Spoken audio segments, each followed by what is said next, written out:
अस्सलाम वालेकुम viewers, welcome to exploring पांडा। तो आज का हमारा डिस्कशन का टॉपिक है डायटॉम्स, जो कि मेंबर है डिवीजन बसिलैरियोफाइटा का। ठीक है ना। तो बेसिकली हम कुछ करैक्टर पढ़ेंगे बसिलैरियोफाइटा से भी, और डायटॉम्स जो है वो इसकी एग्जांपल के तौर पर हम इसको रखते हैं। ठीक है ना। तो जिस तरह के हमने कैरोफाइटा के अंदर कारा को एग्जाम्पल के तौर पर रखा था, ठीक है ना, और ग्रीन अलगा के अंदर हमने क्लैमिडोमोनास को रखा था एग्जाम्पल के तौर पर, यहाँ हम डायटॉम्स को ले रहे हैं जो मेंबर है डिवीजन बसिलैरियोफाइटा का। ठीक है ना।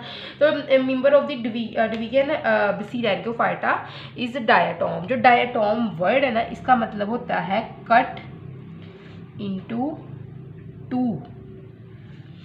क्यों इसका मतलब ये है, तो ये इसका नाम क्यों रखा गया डायटॉम? कट इनटू टू का मतलब क्या है? ठीक है ना। इसका मतलब ये है कि इसकी जो बॉडी होती है ना, वो टू वाल्व्स के ऊपर कंसिस्ट करती है। It body consist of the two valves. ठीक है। जो ये दोनों वाल्व्स जो बहुत नाइसली एक दूसरे के साथ जो होते हैं वो फिट होते हैं। ठीक है ना। एक वाल्व इस तरह होता है, दूसरा वाल्व उसके इस तरह फिट होता है, बहुत नाइसली एक दूसरे के साथ फिट होते हैं। अंदर न्यूक्लियस होता है, जिस तरह एक पेट्री डिश फिट होती है ना, इसी तरह ही वाल्व्स जो होते हैं डायटॉम्स के एक दूसरे के साथ बहुत नाइसली फिट होते हैं। ठीक है। तो अगर हम बात करें फ्रस्ट्यूल, फ्रस्ट्यूल कहते हैं डायटॉम के सेल को, हमने फ्रस्ट्यूल कहते हैं। Frustule is the cell of diatom. ठीक है ना। तो diatom cell is commonly known as the frustule. ये फ्रस्ट्यूल कंसिस्ट करती है टू ओवरलैपिंग वाल्व के ऊपर, दो वाल्व जो एक दूसरे के साथ ओवरलैप कर रही होती हैं। किस तरह ओवरलैप कर रही होती हैं? एक वाल्व ये, ठीक है, उसके ऊपर ये दूसरी वाल्व है। ठीक है ना। Two overlapping valve which are जो कि एक दूसरे के साथ क्या कर रही हैं, आप देख सकते हैं एक दूसरे के साथ ओवरलैप कर रही हैं, दो वाल्व है। ठीक है ना। तो जो एक दूसरे के साथ बहुत अच्छे तरीके से बहुत टाइटली फिट है, जिस तरह के एक पेट्री डिश होती है हमारे पास। ठीक है। तो फ्रस्ट्यूल अगर हम बात करें कि जो ये दोनों वाल्व किस तरह की होती हैं, ठीक है ना, तो जो ऊपर वाला होता है हिस्सा इसका, ठीक है ना, ये ऊपर वाली वाल्व जो होती है थोड़ी लार्ज होती है साइज के अंदर। ठीक है। इसको नाम देंगे हम एपीथिका का। ठीक है। एपीथिका। ठीक है। ये आउटर साइड पे पाई जाती है, आउटर वाल्व। ठीक है ना। आउटर वाल्व कहते हैं इसको हाल्व भी आप कह सकते हो, वाल्व भी कह सकते हो। ठीक है। और जो सेकंड जो है उसको नाम देते हैं हाइपोथिका। हाइपोथिका क्या है फिर हमारे पास? इनर हाल्व या फिर इनर वाल्व। ठीक है। इनर वाल्व या फिर हाल्व भी कह सकते हो इसको। ठीक है ना। तो एपीथिका और हाइपोथिका कहते हैं। क्लियर। तो इसके कुछ डिस्टिंग्विशिंग करेक्टर्स हम यहाँ पे देखते हैं। कुछ करेक्टर्स जो दूसरे अलगा से थोड़ा डिस्टिंग्विश करते हैं, वो मैं यहीं पे लिख देती हूँ आपके सामने। करेक्टर्स हैं कुछ डिस्टिंग्विश करेक्टर ऑफ द डायटॉम्स। कुछ देखते हैं हम यहाँ पे, आपके सामने ही देखूंगी मैं कि एक तो है इसके अंदर ना सेल वॉल जो इसकी होती है ना, उसके अंदर सिलिका है, सिलिसिफाइड सेल वॉल। ये बहुत इंपॉर्टेंट करेक्टर है इसका। ठीक है ना। सिलिका वाली सेल वॉल होती है, सिलिका की इम्प्रेगनेशन होती है इसकी सेल वॉल के अंदर। ठीक है। दूसरा इसका करेक्टर है एपीथिका और हाइपोथिका। ठीक है ना। जो इसकी वॉल्व्स होती हैं, ये इसका बहुत इंपॉर्टेंट करेक्टर है जो दूसरे अलगा के अंदर आपको नहीं देखने को मिलेगा। ठीक है ना। हाइपोथिका। ठीक है। उसके बाद रिजर्व फूड इसके अंदर जो है वो भी दूसरे अलगा के अंदर आपको नहीं मिलेगा। एक है इसके अंदर रिजर्व फूड वोलाटिन और फैट्स। ठीक है। उसके बाद एक और करेक्टर है इसका कि ये सेक्सुअल स्पोर्स बनाते हैं। इसके अंदर जो ए सेक्सुअल स्पोर्स होते हैं, बसिलैरियोफाइटा के अंदर ए सेक्सुअल स्पोर्स एब्सेंट होते हैं। बसिलैरियोफाइटा का मेंबर जो होते हैं, ये कौन से स्पोर बनाते हैं? सेक्सुअल स्पोर बनाते हैं, जिसको हम नाम देते हैं ऑक्सोस्पोर्स का। ठीक है ना। इन स्पोर्स को नाम दिया जाता है ऑक्सोस्पोर्स का। तो मैं आपको जो बहुत डिटेल से जब हम इसका जो है वो पढ़ेंगे इसके बारे में, ऑक्सोस्पोर के बारे में आपको बताऊंगी किस तरह ऑक्सोस्पोर बनते हैं। ये सेक्सुअल स्पोर्स होते हैं। क्लियर। तो अभी हम बात करते हैं इसके हैबिटेट की, कि इसका हैबिटेट किस तरह का होता है। तो हैबिटेट को हम देखते हैं यहाँ पे कि डायटोम किस तरह का हैबिटेट शो करते हैं। तो मोस्टली जो डायटोम होते हैं ना, ये मेरीन और फ्रेश वाटर दोनों ही हैबिटेट शो करेंगे। मेरीन हैबिटेट भी शो करेंगे और फ्रेश वाटर हैबिटेट दोनों शो करेंगे डायटोम्स जो होंगे हमारे पास, ठीक है। चलो अगर हम मरीन हैबिटेट की बात करें तो ये स्प्रिंग और एटम के अंदर जो है ये मरीन हैबिट के अंदर पाए जाएंगे, ठीक है ना। मरीन जो वाटर है उसके अंदर कब पाए जाएंगे, स्प्रिंग सीजन में और एटम में, ठीक है, और एटम में, ठीक है। क्योंकि ये कोल्ड वाटर होता है और टॉलरेट कर सकते हैं लो लाइट को, ठीक है ना। तो ये कोल्ड वाटर और लो लाइट को टॉलरेट कर सकते हैं, that's why they can found in the spring and atom season, ठीक है। तो उसके अलावा अगर हम फ्रेश वाटर की बात करें तो ये जो होते हैं वो स्टैंडिंग वाटर जो होगा फ्रेश वाटर वहाँ पे ग्रो करेंगे, ठीक है ना। स्टैंडिंग जो थोड़े दिनों का फ्रेश वाटर खड़ा रह जाएगा, ठीक है ना। और उसके अलावा ये ब्रैकिश वाटर के अंदर भी ग्रो कर सकते हैं। ब्रैकिश वाटर वो पानी होता है जिसके अंदर मेरीन और फ्रेश वाटर जो होते हैं वो मिक्स हो जाते हैं, ठीक है। उसको हम कहते हैं कि ये हमारे पास ब्रैकिश वाटर है, ठीक है। अच्छा, उसके बाद हम देखते हैं कि इसके थैलस का स्ट्रक्चर थोड़ा सा मैं आपको डिटेल से बताती हूँ यहाँ पे। तो मैंने आपको पहले भी बताया था कि जब हमने अलगा को डिस्कस करना है, हैबिटेट, थैलस, ठीक है ना, सारा जो स्ट्रक्चर होगा, फिर उनके अंदर रिप्रोडक्शंस की टर्म्स सारी मैंने आपको यहाँ पे बतानी है, ठीक है ना। जिस तरह के हम पिछली डिवीजन्स क्लोरोफाइटा और कैरोफाइटा में डिस्कस कर चुके हैं, ठीक है ना। तो यहाँ पे अब हम बात करते हैं इसके थैलस के स्ट्रक्चर की। Thallus structure clear. तो अगर हम थैलस की बात करें तो ये यूनिसेलुलर भी हो सकते हैं, कॉलोनियल भी हो सकते हैं और फिलामेंटियस भी हो सकते हैं। दे कैन बी यूनिसेलुलर, ठीक है। जो बेसिलैरियोफाइटा के मेंबर होते हैं उनकी बात मैं कर रही हूँ, ठीक है ना। कॉलोनियल, क्योंकि डायटोम्स तो मोस्टली यूनिसेलुलर ही होते हैं, कॉलोनियल और फिलामेंटियस। तो बेसिलैरियोफाइटा के मेंबर यूनिसेलुलर, कॉलोनियल और फिलामेंटियस हो सकते हैं, क्लियर। अच्छा, उसके बाद क्या है कि अगर हम यूनिसेलुलर फार्म की बात करें तो ये यूनिसेलुलर ऑब्वियसली ये आइसोलेटेड फार्म होती है जो हमारे पास होती है यूनिसेलुलर फार्म, ठीक है ना। तो इसके अंदर क्या होता है कि यूनिसेलुलर फार्म कौन सी फार्म होगी, आइसोलेटेड फार्म होगी। डायटोम्स जो होंगे वो एक डायटोम के सेल को हम कह देंगे ये इसकी यूनिसेलुलर फार्म है। दूसरी बात हम कर रहे हैं यहाँ पे कॉलोनियल फार्म की। जो कॉलोनियल फार्म होती है ना ये यूनिसेलुलर फार्म ही अडेयर करती है। यूनिसेलुलर फार्म एक दूसरे के साथ अडेयर करती है, एक दूसरे के साथ चिपकती है। अडेयर करेगी, ऑब्वियसली कोई चिपचिपी चीज़ होगी तो चिपकेगी, तो म्यूसिलेज यहाँ पे काम करेगी, म्यूसिलेज शीट यहाँ पे काम करेगी इनको चिपकाने में। तो यूनिसेलुलर फार्म्स ही आपस में चिपकती हैं म्यूसिलेज शीट की हेल्प से और एक कॉलोनी बना देती है। कॉलोनी बन जाती है, मतलब कि एक से ज़्यादा सेल मिलते हैं और एक दूसरे के साथ चिपक जाते हैं म्यूसिलेज शीट की हेल्प से और एक कॉलोनी बन जाती है, ठीक है। दूसरी हम बात करें फिलामेंटियस फार्म की, तो फिलामेंट कॉलोनीज ही नेक्स्ट जो है वो फिलामेंट्स बना सकती है, ठीक है ना। तो थैलस के कलर की अगर हम बात करें, थैलस का अगर कलर किस तरह का होता है, क्लियर। तो थैलस का कलर जो होगा वो येलो ब्राउन होगा, गोल्डन येलो होगा या फिर ऑलिव ग्रीन होगा। येलो ब्राउन, गोल्डन येलो, ठीक है, और ऑलिव ग्रीन। क्यों? क्योंकि इसके अंदर पिगमेंट पाया जाता है इन कलर्स का जिसको हम कहते हैं डायटोमिन, ठीक है, पिगमेंट की प्रेजेंस की वजह से, क्लियर। तो ब्राउन पिगमेंट है, ठीक है ना, गोल्डन ब्राउन पिगमेंट है ये डायटोमिन, इसकी वजह से इसके थैलस का कलर हमें येलो ब्राउन, गोल्डन येलो या फिर ऑलिव ग्रीन देखने को मिलेगा, ठीक है ना। उसके बाद हम बात करते हैं थोड़ा सा स्ट्रक्चर, इसके थैलस का स्ट्रक्चर किस तरह का, इसको थोड़ा सा नेक्स्ट इसको स्ट्रक्चर को हम डिटेल से देखते हैं थैलस के स्ट्रक्चर को। तो अगर हम थैलस के स्ट्रक्चर को थोड़ा आगे देखें तो ये टिनी बोट शेप स्ट्रक्चर भी हो सकता है थैलस का,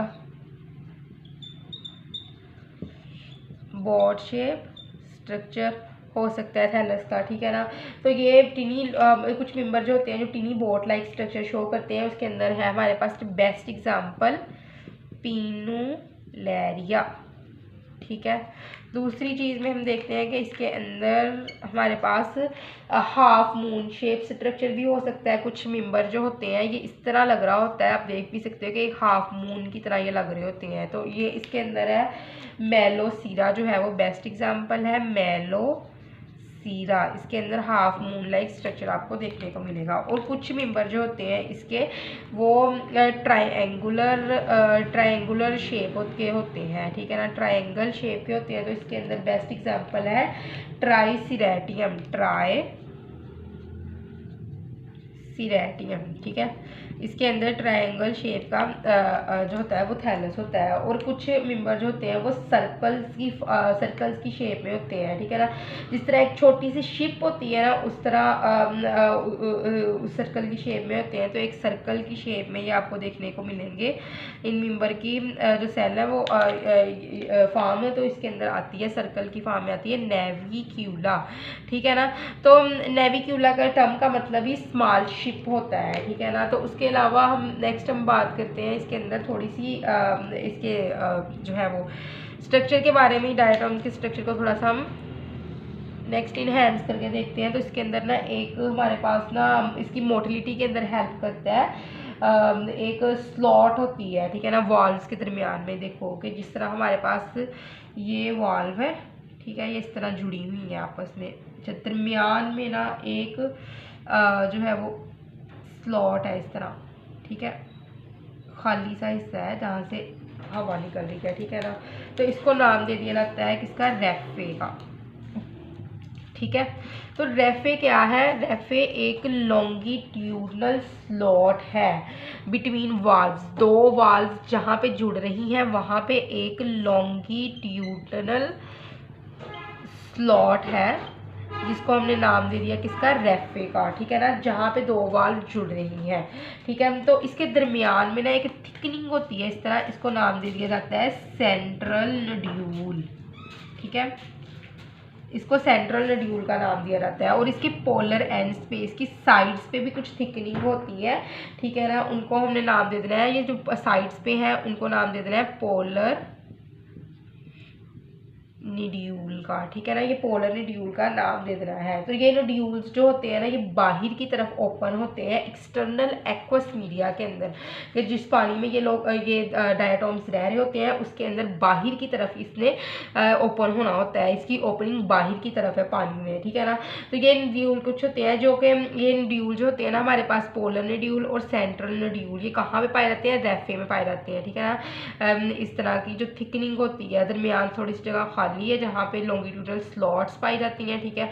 और यहाँ पे ये नड्यूल्स पाए जाते हैं। तो ये जो नड्यूल्स होते हैं ना ये सिक्रिएट करते हैं म्यूसिलेज को, ठीक है ना। दीज नड्यूल सिक्रिएट म्यूसिलेजिनस शीथ, कुछ म्यूसिलेजिनस शीथ के नड्यूल्स सिक्रिएट करते हैं। और ये म्यूसिलेज होती है ये हेल्प करती है सेल की मोटिलिटी के अंदर, ठीक है, मोटिलिटी के अंदर ये हेल्प करेगी, क्लियर। तो अभी थोड़ा सा हम इसको थोड़ा और डिटेल से हम इसको देखते हैं कि किस तरह जो है वो नेक्स्ट हम देखते हैं किस तरह इसके अंदर जो है वो फ्रस्ट्यूल बनता है, ठीक है ना।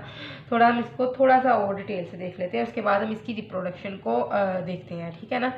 थोड़ा सा हम देखें इसकी कंपोजिशन किस तरह होती है फ्रस्ट्यूल की, कंपोजिशन ऑफ फ्रस्ट्यूल की कंपोजिशन किस तरह होती है। तो जो फ्रस्ट्यूल जो होता है ना ये हाइड्रेटेड अमरफस सिलिका के साथ मिलके बना होता है। Frustule is made up of the hydrated amorphous silica, ठीक है, हाइड्रेटेड अमरफस सिलिका के साथ ये मिलके बना होगा अलॉन्ग विद कुछ स्मॉल अमाउंट में और भी जो है वो हमारे पास सब्सटेंस पाए जाएंगे, जिस तरह के एल्यूमिनियम है, मैग्नीशियम है, ठीक है ना, आयरन है या फिर टाइटेनियम है, ठीक है ना, टाइटेनियम, ठीक है, वो पाए जाएंगे हमारे पास, ठीक है। उसके बाद अगर हम बात करें ना हमने एपी वाल्व और हाइपो वाल्व की बात की थी कि जो ऊपर वाली इस तरह की प्लेट होगी इसको हमने एपी वाल्व का नाम दे देना है, आउटर प्लेट को, ठीक है ना। इसको हम एपीथिका भी कहते हैं, मैंने बल्कि एपीथिका पहले लिख दिया, इसको एपीथिका भी कह सकते हैं एपी वाल्व को, ठीक है। ये एमसीक्यूज आपके क्लियर होते हैं इस तरह, ठीक है। और जो अंदर वाली वाल्व है इसको हमने हाइपो वाल्व कहा था, तो इसको हम हाइपोथिका भी कहेंगे, ठीक है ना। It is also called as the hypotheca, ठीक है। राफे सिस्टम जो होता है ना ये ओपनिंग होती है, ठीक है ना, जो पिनेट, हमने राफे सिस्टम की बात की थी, ये मैं आपको एमसीक्यूज के पॉइंट ऑफ व्यू से बता रही हूँ, उसके बाद हम रिप्रोडक्शन की डिटेल देखेंगे। जो राफे सिस्टम होता है ना ये कहाँ पे पाया जाता है, ये ओपनिंग होती है जो कि पिन्नेट डायटोम के अंदर मोस्टली पाई जाती है, ठीक है ना। तो अगर वो एमसीक्यूज में आपसे पूछेगा तो आप वहाँ पे बता देना कि ये पिन्नेट डायटोम को लगाना है आपने करेक्ट, कि रेफे सिस्टम पिन्नेट डायटोम के अंदर पाए जाते हैं, बिकॉज पिन्नेट डायटोम आर लोकोमोटरी डायटोम्स, ठीक है, दीज आर मोटाइल डायटोम्स। तो रेफे सिस्टम ऑब्वियसली हेल्प करता है किसके अंदर, लोकोमोशन के अंदर। तो मोटाइल डायटोम जो कि पिन्नेट डायटोम है ये लोकोमोशन करते हैं, that's why they have the Rafe system, ठीक है। अच्छा, अब हम बात करते हैं रिप्रोडक्शन डायटोम्स के अंदर, किस तरह की रिप्रोडक्शन पाई जाती है डायटोम्स के अंदर। रिप्रोडक्शन इन डायटोम्स, ठीक है, क्लियर। तो रिप्रोडक्शन को अगर हम देखें ना, सबसे पहले हम देखते हैं सेल डिवीजन। सेल डिवीजन किस तरह होती है डायटोम्स के अंदर, सेल डिवीजन इन डायटोम्स। तो सेल डिवीजन की अगर हम बात करें ना, डायटोम्स के अंदर सेल डिवीजन होती है माइटोसिस से, ठीक है। तो ये मोस्टली किस तरह होगी, माइटोसिस से ये डिवीजन होती है, और मोस्टली ये डिवीजन होती है कब, नाइट, रात के टाइम पे, ठीक है, नाइट टाइम पे ये डिवीजन होगी माइटोसिस से होगी। तो ठीक है ना। तो अच्छा, क्या होता है कि जो प्रोटोप्लाज्मिक मास, ये हमारे पास थे डायटोम्स, ये है उसकी एपीवाल्व, ठीक है, ये है इसकी हाइपोवाल्व, क्लियर। अच्छा, तो अब क्या होता है कि वेजिटेटिव रिप्रोडक्शन के दौरान प्रोटोप्लाज्मिक मास स्वेल करेगा, जो इसके अंदर वाला हिस्सा है ये ज़्यादा से ज़्यादा मल्टीप्लाई करके स्वेल करना शुरू हो जाएगा, ठीक है ना। तो प्रोटोप्लाज्मिक मास स्वेल करेगा और ये हाइपोथिका और एपीथिका को पुश करना शुरू कर देगा, ठीक है ना। तो हाइपोथिका और एपीथिका एक दूसरे से थोड़ा दूर जाना शुरू हो जाएंगे। तो ये हमारे पास आ गया हाइपोवाल्व, इसको हम हाइपोथिका भी कहते हैं, और ये हमारे पास आ गया एपीवाल्व, क्योंकि प्रोटोप्लाज्मिक मास ने डिवाइड किया है ये, और हाइपोवाल्व और जो एपीवाल्व है वो एक दूसरे से दूर जाना शुरू हो गए हैं, ठीक है ना। तो वर्टिकल अब क्या होगा कि ऑब्वियसली यहाँ पे न्यूक्लियस जो था उसने जो है वो न्यूक्लियस हमारे पास यहाँ पे था, मैं यहाँ पे बना भी देती हूँ आपके सामने, ब्लैक से कर देती हूँ इसको मार।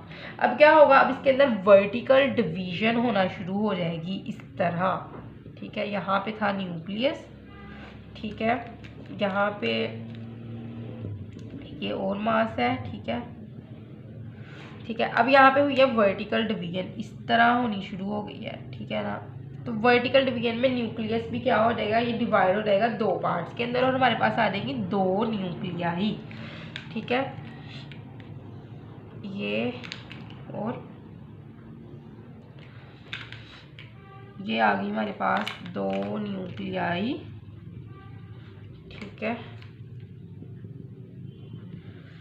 ठीक है, clear.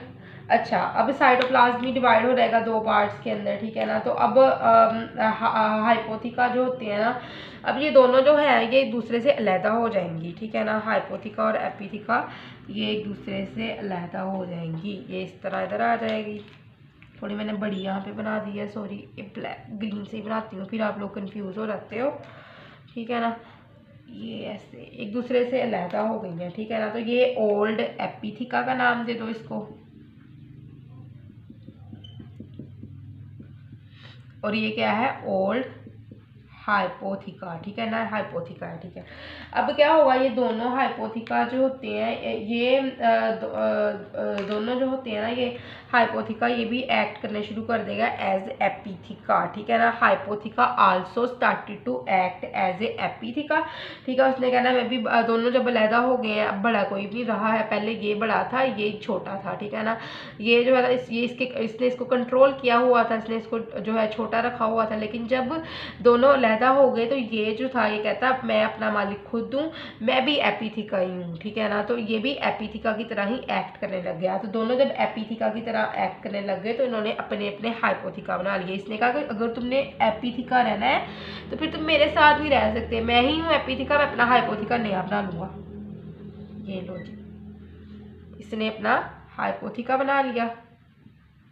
And hypotheca also started to act as a epitheca, ठीक है, ये जो पुराना हाइपोथिका था उसने हैप्पीथिका की तरह एक्ट करना शुरू किया और इसने अपना नया हाइपोथिका बना लिया। दोनों ने ही अपने अपने हाइपोथिका बना लिए हैं, ठीक है। और 2 सेल्स हमारे पास आ गए हैं। न्यूक्लियस इनके पास एक एक पहले से ही मौजूद था जो हमने यहाँ पे क्लीवेज से बनाया था, ठीक है ना। तो हर सेल जो होता है वो हाफ पेरेंट सेल की जो है वो जो अंदर वो सब्सटेंसेस होते हैं उनकी ऑर्गेनेलीज न्यूक्लियस वगैरह वो रिसीव कर लेता है और जनरेशन जो होती है वो थोड़ी स्मॉल हो जाती है साइज़ के अंदर। ऑब्वियसली ये छोटा सेल जो था उसने ऑब्वियसली और छोटा बना लिया है, ठीक है ना। तो मिनिमम हो जाती है साइज़ के अंदर और नॉर्मल साइज़ जो होता है वो ऑक्सोस्पोर की फॉर्मेशन से रिटेन कर लिया जाता है। मतलब क्या है कि एट द एंड क्या होता है कि एक जब बहुत छोटा साइज़ आ जाता है इनके पास तो फिर ये ऑक्सोस्पोर के अंदर कन्वर्ट हो जाते हैं और फिर दोबारा नेक्स्ट जनरेशन को कंटिन्यू कर लेते हैं, ठीक है। तो हम थोड़ी सी बात करते हैं यहाँ पे थोड़ी सी हम बात करेंगे यहाँ पे किस तरह सेक्सुअल रिप्रोडक्शन होती है, ठीक है ना। तो ये हमने सेल डिवीजन देख ली है। माइटोसिस से हम सेक्सुअल रिप्रोडक्शन को यहाँ पे स्टडी करते हैं डायटोम्स के अंदर। सेक्सुअल रिप्रोडक्शन इन डायटोम्स, ठीक है। तो डायटोम्स के अंदर किस तरह सेक्सुअल रिप्रोडक्शन होती है ये हम यहाँ पे देखते हैं। तो जो सेक्सुअल रिप्रोडक्शन होती है ना ये डिफरेंट होती है दो डायटोम्स पिन्नेट और सेंट्रिक डायटोम्स के अंदर।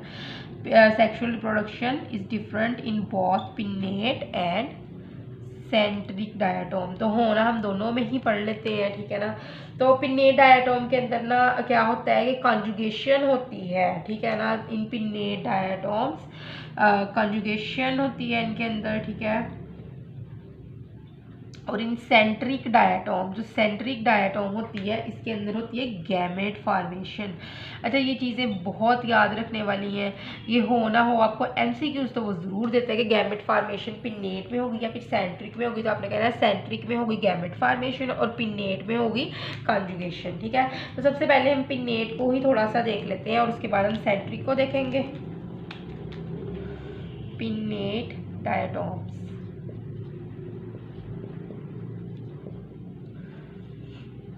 ठीक है।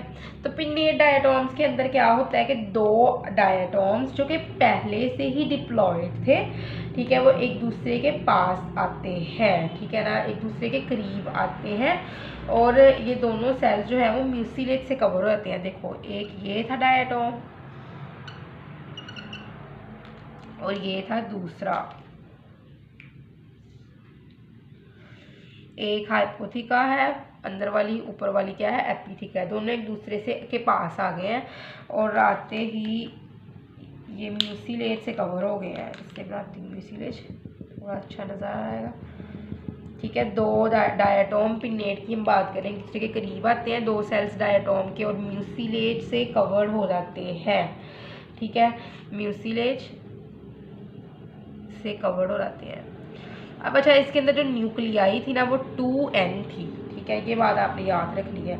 अब जब म्यूसिलेज से कवर हो गए हैं अब क्या होगा, अब इसके जो है ना वो सेल वॉल वो डिसइंटीग्रेट हो जानी है। सेल वॉल डिसइंटीग्रेट, पहले दोनों करीब आए हैं म्यूसिलेज से कवर हुए हैं, ठीक है। आपने सारे पॉइंट्स ये लिखने हैं, ठीक है ना।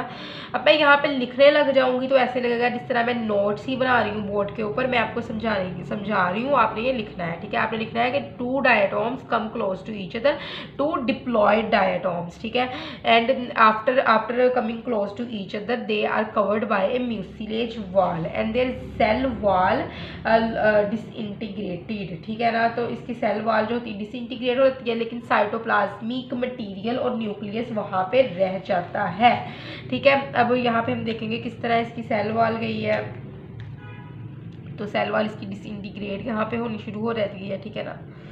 तो अच्छा उसके बाद क्या होता है यहाँ पे मियोसिस होगी उसके बाद, ठीक है। मियोसिस से क्या बनेंगे हप्लॉइड स्पोर, 4 बनेंगे ऑब्वियसली एक से, ठीक है। ये बन गया इसका ग्रीन वाले डिप्लॉयड न्यूक्लियस से हप्लॉइड स्पोर बन गया और ये ब्लू वाले से बन गया, ठीक है ना। अच्छा उसके बाद क्या होता है कि म्यूसिलेज वैसी की वैसी मैंने लगा दी है यहाँ पे, क्लियर। अच्छा, अब ये हैप्लॉइड न्यूक्लियाई हमारे पास आ गए। अब इसमें से 2 न्यूक्लियाई जो होते हैं ना वो डिसइंटीग्रेट हो जाने हैं। ये लो जी, 2 जो होने हैं वो ख़त्म हो जाने हैं। 4 बनाए थे, 2 ख़त्म कर दिए हैं मैं आपके सामने रिमूव किया है। 2 डिसइंटीग्रेट हो गए हैं और 2 बाकी रह गए हैं, ठीक है ना। 2 न्यूक्लियाई डिसइंटीग्रेट होकर 2 बाकी रह जाते हैं, ठीक है। अब ये दोनों न्यूक्लियाई जो होते हैं ना ये आपस में फ्यूज़ कर जाते हैं, ठीक है ना। हम यहाँ पे अभी इसकी फ्यूजन करवा देते हैं। ये ग्रीन और ये 2 डिसइंटीग्रेट हो गए थे, अब 2 फ्यूज़ हो गए हैं, ठीक है ना।